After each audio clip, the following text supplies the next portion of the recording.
frustration turn into elation as you turn your head to self-isolation decoration.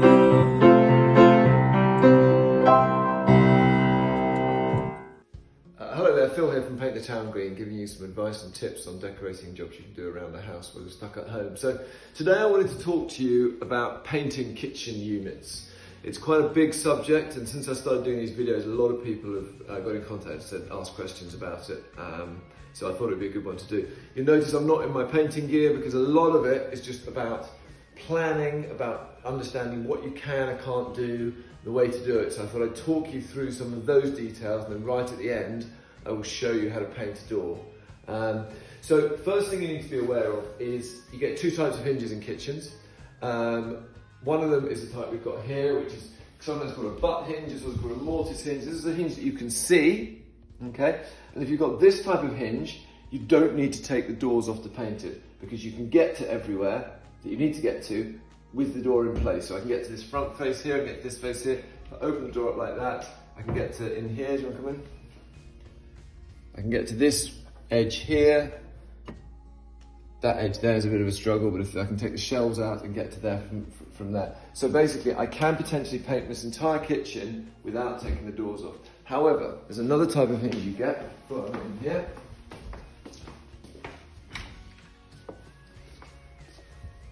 So I don't know the technical name for this. These are blum hinges, I think, or hidden hinges, or that's the dog. Hidden hinges, or secret hinges, or blum hinges. Now these are different. You can't see them. Can you film it? So you can't see them. They're hidden inside. Where are they? They're inside the cupboard here. Okay. With these, you can't get to the various edges that you need to get to. I can't get to this bit of the panel here with that hinge in place because of the way, look at the door moves when it opens. You can see that in there. So it's very awkward to try and paint that. So you need to take this hinge off. This is very easy to do on the majority of these hinges. They are little click-off hinges. So what you do, come in here, you put your finger in here behind, and you'll feel a little lever. You pull it forward, and the hinge comes off. Same at the top, and that's it. That's the door off, okay? So if you've got these type of hinges in your kitchen, you can do that, take them off, and then if you look back here, lovely and easy to get to that edge for painting it.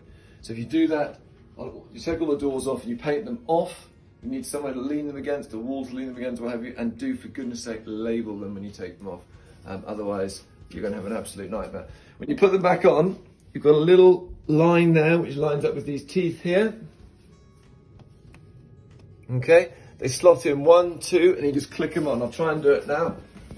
It can be a little bit time consuming to do because you've got to line it up just right. And they just bang them with the hand and they go on like that. So that's taken off and putting them back on again, quite straightforward. Right, if we come back in here, you get many different types of surfaces in your kitchen. There'll be many reasons why you want to redo it. You might just not like the colour that it's painted. It might be absolutely knackered and battered and you want to redo it. Or you might want to completely change the style, okay?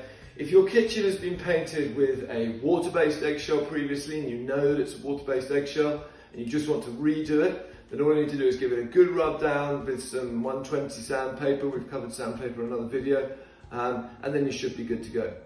If you're not sure what product your kitchen's been painted with previously and you think it might be an oil-based, I've touched on this before, but you never want to be putting a water-based paint directly on top of an oil-based paint because they repel each other. Just like when you drop olive oil into a pan of water, it doesn't disperse, it stays in one place. Paint's exactly the same.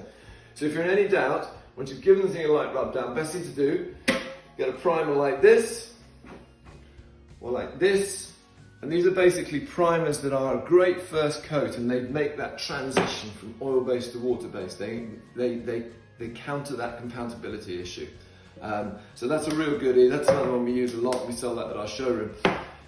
If you've got something like a deep varnish, which you quite often get in sort of older kitchens, even when you give it a rub down, you're still going to see bits of the varnish there, and it's really hard work to get the whole lot off.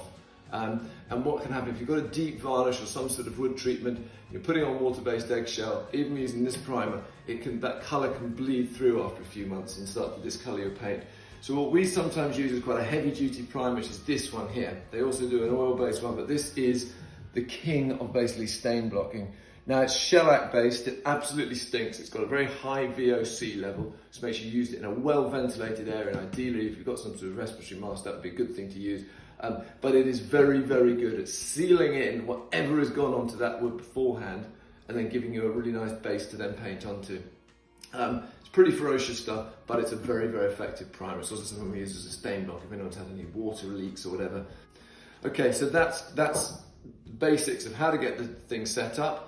And the primers to use. Now, there's several different edges that you need to get, and it's a good guide to see what's been painted previously. Very unusual for you to need to paint inside the cupboards. So normally, if you take this kitchen here, normally it's going to be just this edge here. So you'll paint it up to this edge here. Yeah. So you know where you're going to in every single one, and basically once you've worked it out for one door or one cupboard, it's exactly the same for all of them. So you just get into a rhythm going round and round and round. Likewise, drawers, the whole of this kitchen, if I was going to repaint it, I could do it in situ because it's got these types of hinges, whereas the hinges we've got in there, we need to pop the doors off. So that's the basic principle of it. I'm going to now show you, obviously it'll be edited because I'll be wearing different clothes, but I'm going to show you how to paint a door, and then you can just repeat that process for the whole kitchen. Okay, so we've done the theory, now I've changed into my painting clothes and I'm going to demonstrate. Now I've realised I don't actually have the colour for these units. Keen as I am to make these videos as interesting as possible, I'm not going to paint my kitchen the wrong colour to show you. What I do have the colour for is these cupboards over here. So I'm going to demonstrate painting technique, or how to paint cupboard doors on these ones, and just paint this one here. So I've given this a light rub down on the front, some 120 sandpaper, get rid of any little lumps and bumps in it, and also give me a bit of grip, a bit of, we call it a key with painting. If we were doing this for real, I would paint probably the back and the sides first, getting these edges in the back, wiping down any overlap that comes, any build-up that comes round, so it's all nice and flat at the front, and then I would paint the front at the end. Now whether you do it, you take them off to paint it, or you leave them on, depends on the hinges, we already talked about that. But let me show you a painting technique. This is the most common style of door that most people have in their kitchens. It's called a shaker style. You've got these raised edges and then these sort of slightly set back panels. The way I would always approach this, I paint the panels first, this one and this one down here, and then I do the edges afterwards, okay? And we need to be mindful all the time keeping a wet edge. So what I'm going to do, I have a cloth with me here. Cloth. And if I do get any paint on this edge here as I'm doing the panels, I'm just going to wipe it off to keep it nice and smooth so I don't get any build-up starting to dry that will then drag when I come down and paint these bits. When you're doing the flat panels, pay particular attention to the little raised bits here, okay? Because those are the classic area that gets missed and then it just looks a little bit unfinished at the end. So we want to make sure we get those when we do the panels, then we do these bits, we can just worry about the front faces. So here we go.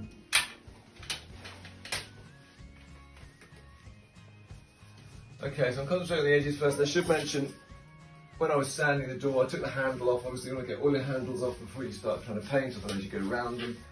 They just unscrew from the back. So I'm doing my edges. And now I do the main panel area. Okay, so that's my first panel. I may be happy with how it's looking, or I may think, oh, it's a bit lumpy, there's a bit of build-up. So a bit of build-up's a technique we use when we're doing the shelves. You can just flutter across it quickly, and then come down with nice, smooth, long brush strokes, not pressing too hard. It just helps even out the paint. Some people like to do that, some people don't, but I'll give you the option there. So that's my first panel done. Now I'll take my cloth.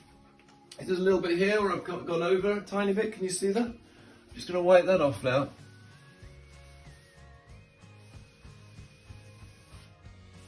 Okay, so that doesn't start drying and then we drag it when we come back. So we know that we've just done the panel, but we haven't done the edges. Let's do the bottom panel.